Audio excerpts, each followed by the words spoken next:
Yeah, this Bwine F7MINI drone, which I got from the seller to show you, definitely not considered a beginner's drone. Even though it's so easy to fly, that definitely a beginner could also fly it. And it has been flying very stable, didn't cause any problems, despite I've been flying in conditions where I shouldn't have been flying, for example yesterday in high wind, and so I had a little bit of problems returning the drone, but that actually paid off, that we have a super long transmission range of up to 20,000 feet. So during the whole time I had a super stable connection. I knew exactly what's going on. I had a reliable image the whole time, the whole information, and because the large battery here inside provides a very long battery runtime of up to 32 minutes. With just one battery, I've been able to return it, while I already lost a drone in similar conditions because I didn't know what's going on and the battery runtime was not enough. So huge advantage here. Of course, it's a foldable drone, and what I like here is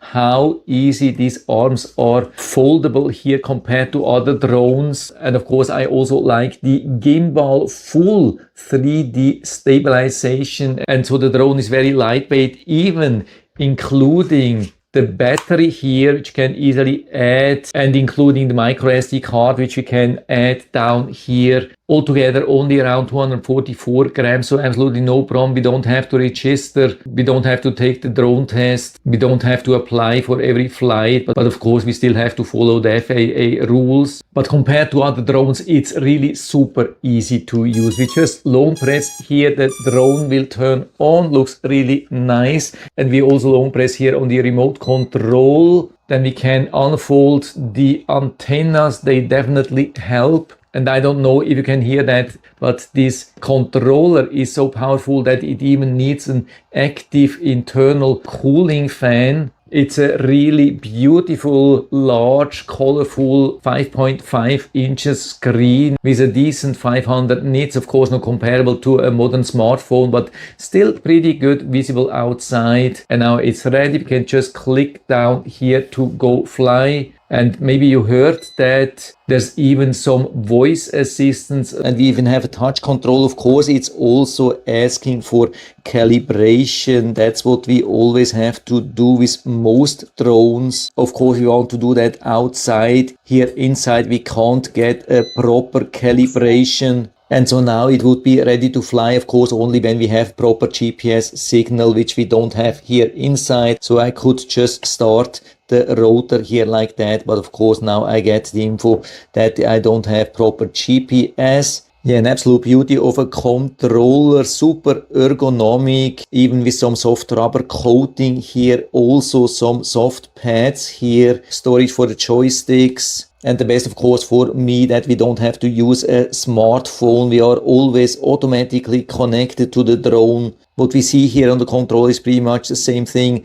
as we had already with the Bwine app, just a little bit more advanced. And I think everything easier to see. So for example, here we can switch between different cameras, start recording, but of course only when flying. We even have some display settings, can switch between camera and map mode. And of course we also have these special modes here built in directly, like the GPS follow, waypoint mode, and many more things. But for the main functions like the automatic return, we have also buttons. For example, also the speed selector here. And in sports mode, which I've activated now, I got a speed of around 10 meters per second, around 22 miles per hour. Of course, also camera up, down control here. Even here, the option for a professional lanyard. And of course, also the full menu here, where we can adjust flight distance, flight height, return altitude, these things. We can also check all the flight records here. We can adjust the control, adjust different other settings, for example voice prompts, adjust the video settings, either 1080p with 60 frames or 4K with 30 frames. And the camera is really absolutely amazing, hyper stabilized. So even in high wind I couldn't notice any shaking at all. And the resolution of the camera is absolutely amazing. When I was checking the video when flying at maximum height and looking down, I could even see small birds flying pretty much at ground level. And when we are talking about the video quality, as far as I can see, Bwine has improved the quality again to a next level. When I tested one of their drones about 1 year ago, there were some limitations regarding color accuracy and sharpness. As far as I can see, this has nicely improved in this really on a top level now. We have also micro SD card slot down here, but it only records 1080p here on the controller, of course. If you want to have the full 4K video resolution, then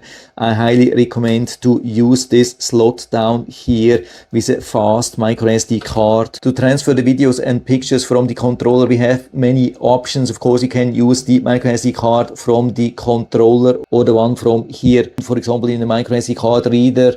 But we can also connect the Bwine app using this button here on top, and so you can scan the QR code with the app and then transfer everything without having to take out any micro SD card.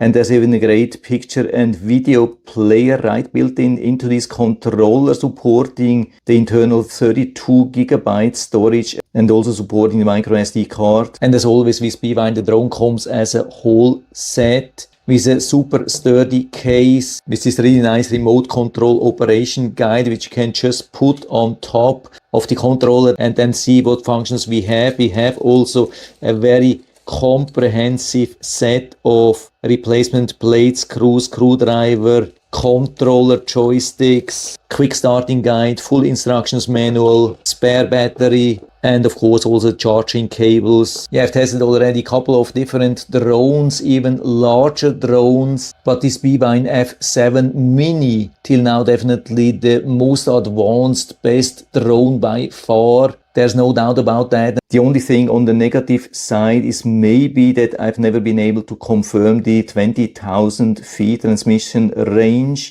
And so usually after around 5,000 feet, the video has been interrupting. And I also had the impression that the drone wouldn't really respond properly anymore. But to be honest, it was not a completely unobstructed line of sight there, because there have always been some trees in the way, and anyhow it's still the furthest distance where I've been able to fly a drone from here. Usually the drones have been disconnecting already after around 3,000 feet from here. And so if you're interested, you can find the link down in the description of the video, so you can check it out and order one for you if you like. You will definitely not regret. This is absolutely amazing. And so I hope I've been able to help you a little bit with this video. If you have any questions or comments or want to share your own experience with this drone, then just let us know down in the feedback area. I'm always happy to talk about these things, and if you liked the video, give me a thumbs up, subscribe my channel. Thanks for watching. See you next time.